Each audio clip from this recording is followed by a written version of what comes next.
The Johnson family had always been a picture of happiness. Mark and Sarah Johnson, both in their early 30s, had been married for 5 years and were eagerly awaiting the arrival of their first child. Their home, a cozy 2-story house in the suburbs, was filled with love and laughter. But there was one member of the family who was about to experience a significant change in her life: Bella, their 3-year-old golden retriever. Bella had been a part of the Johnson family since she was a puppy. She was more than just a pet. She was a beloved member of the family. Bella had a gentle and loving nature, and she had always been the center of attention. But with the arrival of the new baby, Bella's world was about to be turned upside down. When Sarah brought baby Emily home from the hospital, Bella was curious but cautious. She sniffed the tiny bundle in Sarah's arms, her tail wagging slowly. Mark and Sarah had prepared Bella for the baby's arrival by bringing home a blanket with Emily's scent before she was born. Bella had seemed to understand that something important was happening, but nothing could have fully prepared her for the reality of a newborn in the house. At first, Bella was unsure of how to react. She would sit quietly in the corner of the nursery, watching as Sarah and Mark tended to Emily.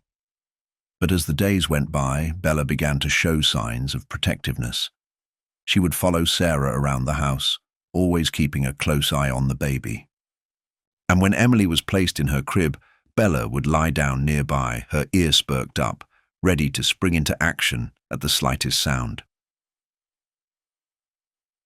Chapter 2. The first night. The first few nights with Emily at home were challenging for everyone. The baby's cries would wake Mark and Sarah multiple times throughout the night, and they were exhausted. Bella, too, was affected by the disruption to her routine. She would pace around the house, her ears twitching at every sound, and she would whine softly whenever Emily cried. One night, as Mark and Sarah finally managed to get Emily to sleep, they decided to take a quick nap themselves. They had set up a baby monitor in the nursery, but they also had a security camera that they used to keep an eye on Bella when they were away from home. The camera was motion activated and would send alerts to their phones if it detected any movement. As they drifted off to sleep, they were unaware that Bella was still awake, sitting in the hallway outside the nursery. The house was quiet, except for the soft sound of Emily's breathing coming through the baby monitor. But then, something changed. Bella's ears perked up, and she let out a low growl. She stood up and walked into the nursery, her eyes fixed on the crib. The baby monitor picked up the sound of Bella's growl, and Mark's phone buzzed with an alert from the security camera. He groggily reached for his phone and opened the app, expecting to see Bella lying down next to the crib as she usually did, but what he saw made his heart stop. Chapter 3. The Unseen Threat. The security camera footage showed Bella standing next to the crib, her body tense and her fur standing on end. She was growling softly, her eyes fixed on something that the camera couldn't see. Mark's breath caught in his throat as he watched the screen. He shook Sarah awake, his voice urgent. "Sarah, wake up. Something's wrong with Bella." Sarah sat up, rubbing her eyes. "What is it? Is Emily okay?" "I don't know," Mark said, his voice trembling. "Look at this." He handed her the phone, and Sarah's eyes widened as she saw the footage. Bella was now barking loudly, her barks sharp and urgent. She was pawing at the crib, trying to get closer to Emily. "Something's not right," Sarah said, her voice filled with fear. "We need to check on her." They rushed to the nursery, their hearts pounding. As they reached the door, they could hear Bella's barks echoing through the house. They burst into the room expecting to see something terrible, but what they saw was even more shocking. Chapter 4. The guardian Bella was standing on her hind legs, her front paws resting on the edge of the crib. She was barking furiously, her eyes locked on something above Emily. Mark and Sarah followed her gaze, and their blood ran cold. Hovering above the crib was a shadowy figure, barely visible in the dim light of the nursery. It was a dark, shapeless mass, with glowing red eyes that seemed to pierce through the darkness. The air in the room was thick, with an oppressive energy, and the temperature had dropped significantly.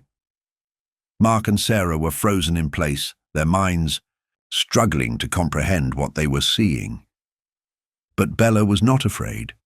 She continued to bark, her voice filled with a fierce determination. The shadowy figure seemed to recoil at the sound, its form flickering like a dying flame. And then, with a final ear-piercing bark from Bella, the figure vanished. The room was suddenly silent, the oppressive energy gone. The temperature returned to normal, and the only sound was Emily's soft breathing. Bella stopped barking and looked at Mark and Sarah, her tail wagging slowly. She let out a soft whine as if to say, "It's okay now." Mark and Sarah were in shock. They had no explanation for what they had just witnessed. The tone thing was clear. Bella had protected Emily from something unimaginable. Chapter 5. The Aftermath. The next few days were a blur for the Johnson family. They couldn't stop thinking about what had happened in the nursery. They had no rational explanation for the shadowy figure, but they knew that Bella had saved Emily from whatever it was. Mark and Sarah decided to install additional security cameras in the house, just to be safe. They also consulted with a paranormal investigator who suggested that the house might be haunted, but despite their fears, they felt a sense of gratitude towards Bella. She had proven herself to be more than just a pet. She was a guardian, a protector. Bella, for her part, seemed to sense that something had changed. She became even more protective of Emily, rarely leaving her side. She would sleep in the nursery every night, her ears always alert for any unusual sounds.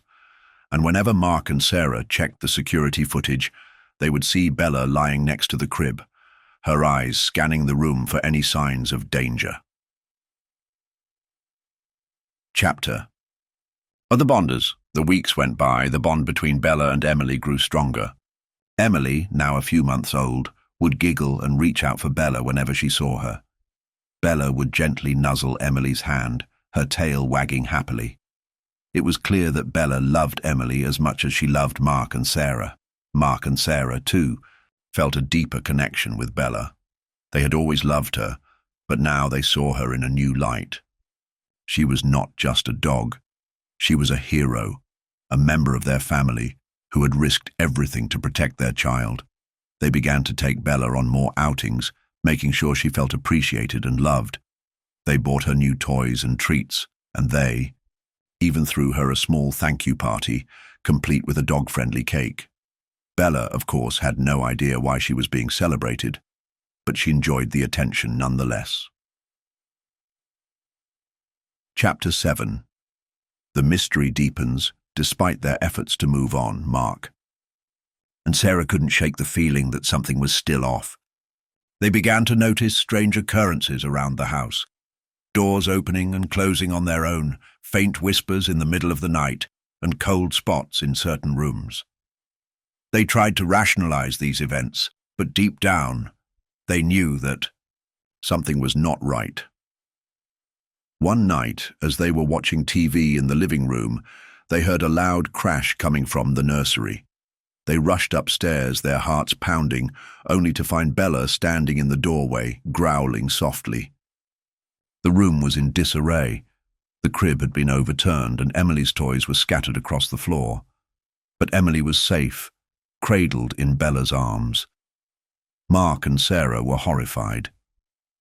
They had no idea how the crib had been overturned, or how Emily had ended up in Bella's arms. But once again, Bella had protected her. They decided to take action. They contacted a local priest who performed a blessing on the house. They also burned sage in every room, a practice believed to cleanse a space of negative energy. And they made sure to keep Bella close at all times. knowing that she was their best defense against whatever was haunting their home. Chapter 8.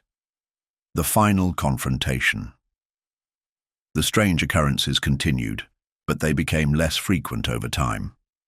Mark and Sarah began to feel a sense of normalcy returning to their lives, but they knew that the shadowy figure was still out there, waiting for the right moment to strike. One night, as they were putting Emily to bed, they noticed that Bella was acting strangely. She was pacing back and forth in the nursery, her ears twitching and her eyes darting around the room. Mark and Sarah exchanged worried glances. They knew that something was about to happen. They decided to stay in the nursery, with Bella, keeping a close eye on Emily. As the hours passed, the tension in the room grew. And then, just as they were about to give up and go tubed, they saw it. The shadowy figure reappeared, this time more solid and menacing than before. It loomed over the crib, its red eyes glowing with malice. Bella immediately sprang into action, barking furiously and lunging at the figure.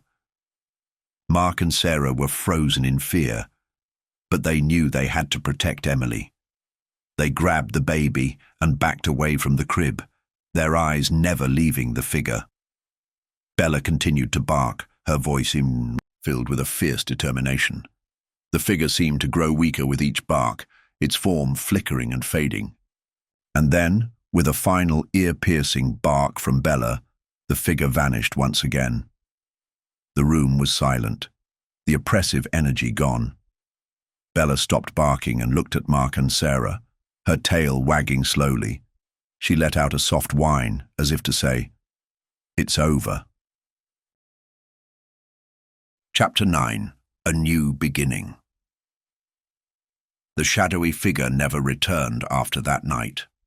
Mark and Sarah felt a sense of relief, but they knew that they would never forget what had happened. They had faced something beyond their understanding, and they had come out stronger because of it.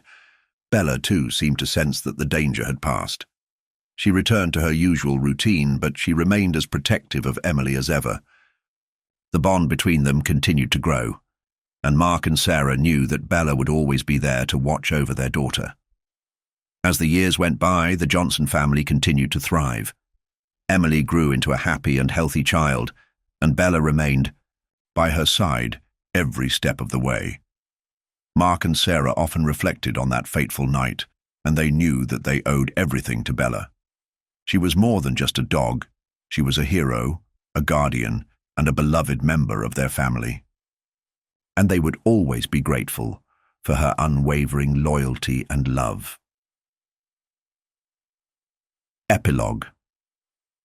The legacy years later, when Emily was old enough to understand, Mark and Sarah told her the story of how Bella had saved her life. Emily listened with wide eyes, her love for Bella growing even stronger. She would often tell her friends about her brave dog and how she had protected her from something unimaginable. Bella lived a long and happy life, surrounded by the family who loved her. And when she finally passed away, she left behind a legacy of courage and love that would never be forgotten. The Johnson family never forgot the lessons they had learned from Bella. They knew that love and loyalty could overcome even the darkest of forces, and they carried that knowledge with them for the rest of their lives. And so, the story of Bella, the brave golden retriever, became a legend in the Johnson family, a tale of courage, love, and the unbreakable bond between a dog and her family.